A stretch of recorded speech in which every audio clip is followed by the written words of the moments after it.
വരും തലമുറക്ക് കാണാനൊക്കെ ആയിട്ട് അവരുടെ ശേഖരണത്തിൽ ഇന്നും ഇത് സൂക്ഷിക്കുന്നുണ്ട്. ജനത്തിനുള്ള ആകെ ഉള്ളൊരു ആധിപത്യം ഈ വോട്ട് ചെയ്യുന്നവർ മാത്രമേ ഉള്ളൂ. ജനാധിപത്യം അത് കഴിഞ്ഞാൽ കഴിഞ്ഞു. നമുക്ക് കഴിവുണ്ടെന്ന് ബോധ്യപ്പെട്ട ആളുകൾക്ക് വോട്ട് ചെയ്ത് അവരെ വിജയിപ്പിക്കണം.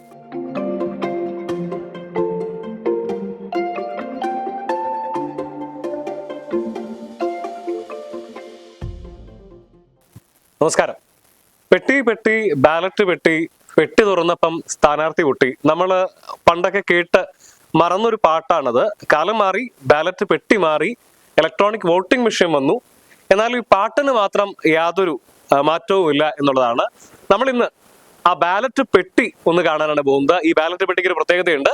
നമ്മുടെ രാജ്യത്തിലെ ആദ്യത്തെ തെരഞ്ഞെടുപ്പ് 1951-52 കാലഘട്ടത്തിൽ നടന്ന നമ്മുടെ രാജ്യത്തെ ആദ്യത്തെ പൊതു തെരഞ്ഞെടുപ്പിൽ ഉപയോഗിച്ചിരുന്ന പെട്ടികളിൽ ഒന്നാണിത്.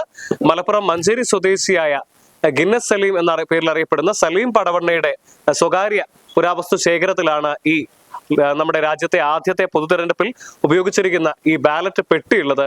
നമുക്ക് അദ്ദേഹത്തോട് ചോദിക്കാം എന്തൊക്കെയാണ് ഈ തെരഞ്ഞെടുപ്പ് കാലത്ത് ബാലറ്റ് പെട്ടിയുടെ വിശേഷങ്ങൾ എന്നുള്ളത്. സലീം കാ, നമസ്കാരം. ബാലറ്റ് പെട്ടി നമുക്കൊന്ന് കാണണം. ഇപ്പോൾ ഇത് ആദ്യത്തെ തെരഞ്ഞെടുപ്പിൽ ഉപയോഗിച്ചിരുന്ന ബാലറ്റ് പെട്ടിയാണ് എന്നാണ് പറയുന്നത്, അല്ലെ? അപ്പൊ അത് എങ്ങനെയാണ് സലീംക്കയുടെ കയ്യിലേക്ക് പെട്ടി എത്തുന്നത്?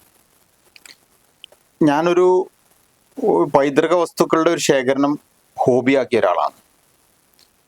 പിന്നെ ഈ ആദ്യകാല തെരഞ്ഞെടുപ്പ് എന്ന് പറയുമ്പോൾ 1951 ഒക്ടോബർ 25-നും 1952 ഫെബ്രുവരി 21-നും ഇടക്കാണ് ഇന്ത്യയിലെ ആദ്യകാല പൊതു തെരഞ്ഞെടുപ്പ് നടക്കുന്നത്. അന്ന് ഇതൊക്കെ മദ്രാസ് സ്റ്റേറ്റിന്റെ ഭാഗമായിരുന്നു. ഞാനൊക്കെ ഇപ്പം നിൽക്കുന്ന ഈ അന്ന് മലബാർ ജില്ല എന്നുള്ള പേരിലാണ് ഇത് അറിയപ്പെട്ടിരുന്നത്. മദ്രാസ് സ്റ്റേറ്റിന്റെ ഭാഗമായിട്ടുള്ളത്. ഏകദേശം 12 ലക്ഷത്തോളം ഇത്തരത്തിലെ പെട്ടികൾ ആ ഒരു കാലഘട്ടത്തിലെ പൊതു തെരഞ്ഞെടുപ്പിന് ഉപയോഗിച്ചിട്ടുണ്ട്. ഇത് ഹൈദരാബാദ് ബേസ് ആയിട്ടുള്ളൊരു ആൽവിൻ കമ്പനി ഉണ്ട്. ഈ കമ്പനിയാണ് ഇത്തരത്തിലെ ബാലറ്റ് ബോക്സുകൾ നിർമ്മിച്ചിട്ടുള്ളത്. ഇരുമ്പാണത്. അപ്പൊ അത്തരത്തിലുള്ള ഒരു ബാലറ്റ് പെട്ടികളിൽ ആ 12 ലക്ഷത്തിൽ ഒന്നാണത്. 12 ലക്ഷത്തിൽ അവശേഷിക്കുന്നുണ്ടാവും ചോദ്യമാണ്. അതെ. കാരണം ഈ ശേഖരണക്കാരുടെ കയ്യിൽ ഇത് മാത്രമേ ഉണ്ടാവുകയുള്ളൂ. കാരണം ഒരു തീം ബേസ് ആയിട്ട് ശേഖരിക്കുന്ന ആളുകളുണ്ട്. ഇപ്പൊ ഇലക്ഷന്റെ എല്ലാ സാമഗ്രികളും ശേഖരിക്കുന്ന ആളുകളുണ്ട്. അത്തരക്കാരുടെ എല്ലാ ശേഖരണക്കാരുടെ കയ്യിലും ഇത് ഉണ്ടായിക്കൊള്ളുന്നില്ല. പക്ഷെ അതിന്റെ തീമിൽ പോകുന്ന ആളുകളുടെ കയ്യിൽ ഇത്തരത്തിലുള്ള സാധനങ്ങൾ ഇന്നും സുരക്ഷിതമാണ്. വരും തലമുറക്ക് കാണാനൊക്കെ ആയിട്ട് അവരുടെ ശേഖരണത്തിൽ ഇന്നും ഇത് സൂക്ഷിക്കുന്നുണ്ട്. ഇപ്പൊ 1951-52 കാലഘട്ടത്തിലെ ആദ്യ പൊതു തെരഞ്ഞെടുപ്പിലെ പെട്ടിയാണെന്ന് തോന്നുന്നു. പക്ഷെ പിന്നീടും കുറെ കാലം ബാലറ്റ് ബോക്സുകൾ ഉണ്ടായിരുന്നു. ഇവ തന്നെയായിരുന്നു അല്ലല്ല. ഇതിന്റെ ആദ്യകാലത്തിൽ വോട്ടേഴ്സിന്റെ എണ്ണമൊക്കെ കുറവായിരുന്നു. അതുകൊണ്ടാണ് ഈ ചെറിയ ചെറിയ ബാലറ്റ് ബോക്സുകൾ വന്നത്. പിന്നെ നമ്മുടെ ജനസംഖ്യ കൂടി വരുന്നതിനനുസരിച്ച് പുതിയ തലമുറകൾ വരും വോട്ട് ചെയ്യാനുള്ള. അപ്പൊ അതിനനുസരിച്ചുള്ള മാറ്റങ്ങൾ പെട്ടികളിലും വന്നു. അപ്പോൾ ഇതിന്റെ ഉയരം കൂടിയ പെട്ടികൾ കാലക്രമേണ ഇങ്ങനെ വന്ന് പിന്നെ വലിയ പെട്ടിയായി. അങ്ങനെയാണ് അതിന്റെ പെട്ടികൾ മാറ്റം വന്നിട്ടുള്ളത്. ഇപ്പോ നമ്മളെ ഇലക്ട്രോണിക്സ് യുഗത്തിലേക്ക് അത് ചേഞ്ച് ചെയ്യപ്പെട്ടു. എങ്ങനെയാണ് ഈ നമ്മുടെ പ്രേക്ഷകർക്ക് ഒരു കൗതുകം ഉണ്ടാവും, എങ്ങനെയാണ് ഇതിന്റെ ഒരു പ്രവർത്തനം, അല്ലെ എങ്ങനെയാണ് ഈ ഒരു ബാലറ്റ് പെട്ടിക്കകത്ത് സാധനങ്ങൾ, ബാലറ്റ് പേപ്പർ എങ്ങനെ ഇടുന്നത് എന്നുള്ളത് അപ്പൊ അതൊന്ന് വിശദീകരിച്ചു തന്നെ. അത് നമുക്ക് ഒരു ബാലറ്റ് ഷീറ്റ് തരും. ആ ഷീറ്റിൽ ഏതെല്ലാം സ്ഥാനാർത്ഥികളാണോ ഉള്ളത് അവരുടെ പേരും ആ പേരിന്റെ നേരെ അവരുടെ ചിഹ്നങ്ങളും ഉണ്ടാവും. ആ ചിഹ്നങ്ങളിൽ നമ്മൾ വോട്ടിംഗ് സ്റ്റാമ്പ് ഉപയോഗിച്ച് ആ മഷിയിൽ മുക്കി അവർ തരുന്ന സ്റ്റാമ്പ് ഉപയോഗിച്ച് കറക്റ്റായിട്ട് അതിൽ നമ്മൾ ഒപ്പുവെക്കണം. അത് സീൽ സ്റ്റാമ്പ് ചെയ്യണം. എന്നിട്ട് മടക്കുന്നത് പോലും ശ്രദ്ധിക്കണം. കാരണം ഈ മടക്ക് ഒന്ന് തെറ്റിപ്പോയാൽ നമ്മൾ സ്റ്റാമ്പ് ചെയ്ത മഷി ഉണങ്ങാതെ മറ്റ് സ്ഥാനാർത്ഥികളുടെ പേരിന്റെ ഭാഗത്തോ ചിഹ്നത്തിന്റെ ഭാഗത്തോ ഈ മഷി പുരണ്ടു കഴിഞ്ഞാൽ ആ വോട്ടിംഗ് സ്ലിപ്പ് അസാധുവാണ്. അപ്പൊ അത്രയും സൂക്ഷിച്ച് സുരക്ഷിതമായി ചെയ്യേണ്ട ഇന്നത്തെ ഇലക്ട്രോണിക്സ് യുഗത്തിൽ നമുക്കൊരു അമർത്തി കഴിഞ്ഞാൽ ആ സൗണ്ടോട് കൂടി അത് കഴിഞ്ഞു. പക്ഷെ അതല്ല, ഇത് ചെയ്യുന്ന സമയത്തും മടക്കുന്ന സമയത്തും സൂക്ഷിച്ച് മടക്കിയിട്ട് നമ്മൾ ഇതിന്റെ ചെറിയൊരു ഹോളാവും, അതിലേക്ക് ആണ് നിക്ഷേപിക്കുകയാണ് ചെയ്യുക ആ ബാലറ്റ്. അതെ. ബാലറ്റ് അതിലെല്ലാം വോട്ടിംഗ് എല്ലാം കഴിഞ്ഞതിന് ശേഷം അത് ലോക്ക് ചെയ്ത് അത് സീൽ ചെയ്ത് കൊണ്ടുപോകും. പക്ഷെ ഇന്നത്തെ ഒരു കാലഘട്ടത്തിലെ ഏറ്റവും കൂടുതൽ കൗതുകകരമായൊരു കാലഘട്ടം, ആകാംക്ഷയുടെ ഒരു കാലഘട്ടമാണ് കഴിഞ്ഞു പോയ കാലഘട്ടം. കാരണം ഇന്നൊരു വിരൽ തുമ്പിൽ എല്ലാം സെക്കൻഡുകൾ കൊണ്ട് നമുക്ക് പതിഞ്ഞെടുക്കാം എത്ര വോട്ട് ആ മെഷീനിൽ വന്നു. പക്ഷെ അന്നത്തെ കാലത്ത് അതല്ല. ഇതുപോലുള്ള ഒരു ബൂത്തിൽ തന്നെ ചിലപ്പോൾ 2 or 3 പെട്ടികൾ ഉണ്ടാവും. കാരണം ഒരു വാർഡിൽ തന്നെ കുറെ ബൂത്തുകൾ ഉണ്ടെങ്കിൽ അതിനനുസരിച്ച് ഓരോ ബൂത്തിനും ഓരോ പെട്ടികൾ ഉണ്ടാവും.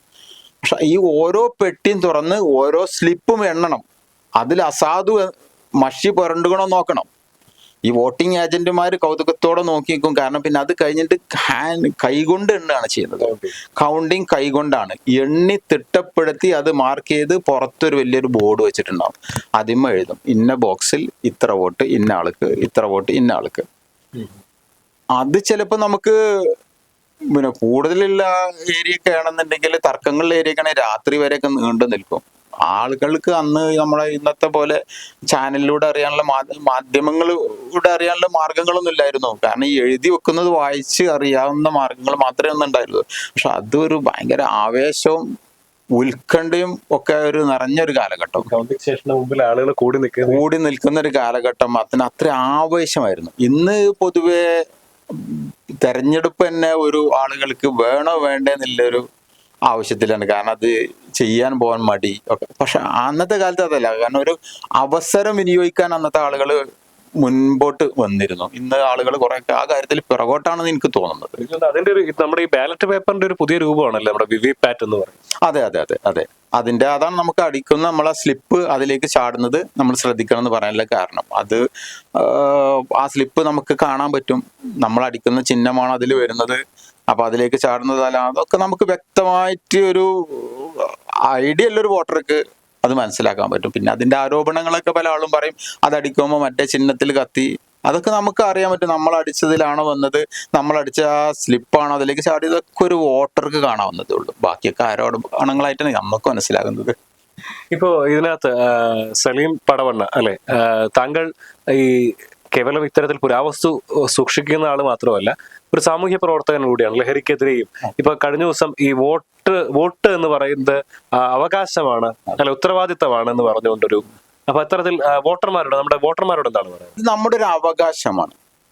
ജനത്തിനുള്ള ആകെ ഉള്ളൊരു ആധിപത്യം ഈ വോട്ട് ചെയ്യുന്നവർക്ക് മാത്രമേ ഉള്ളൂ. ജനാധിപത്യം അത് കഴിഞ്ഞാൽ കഴിഞ്ഞു. പിന്നെ അവരെ ആധിപത്യമാണ്, ജയിക്കുന്ന ആധിപത്യമാണ് അവരെ.